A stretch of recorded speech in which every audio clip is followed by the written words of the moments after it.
Саламатсыздар, урматтуу төрага, урматтуу депутаттар.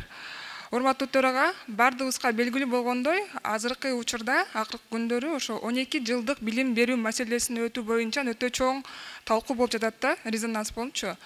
Анан ошондон улам суроо пайда болуп атат да. Биздин өлкөбүз ошол 12 жылдык система өткөнгө даярбызбы деп, даяр болсок канчалык деңгээлде даярбыз депчи. Анан анын канча оң жана терс жактарын да уксакпы деп. Мага ата-энелер кайрылып атышат. Андан тышкары, мен ойлойм, ошо эртең бүрсүнү биз дагы аймактарга чыкканда, биздин шайлоочулар бул маселени көтөрөт депчи.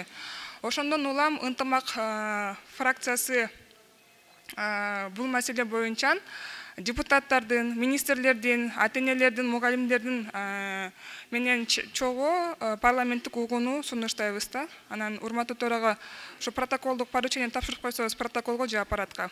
Рахмат. Аппаратка протокол тапшырма беребиз. Бул багытта бардык иш-чаралар жүргүзсүн. Тиешелүү жетекчилерди чакырсын, ата-энелерди чакырсын, ошондой эле адистерди чакыруу менен бир талкуу болсо, ошондон кийин анан тиешелүү биз дагы чечимди кабыл алсак болот. Буга чейин да протокол тапшырмалар берилген. Азыр дагы кошумча протокол тапшырма беребиз.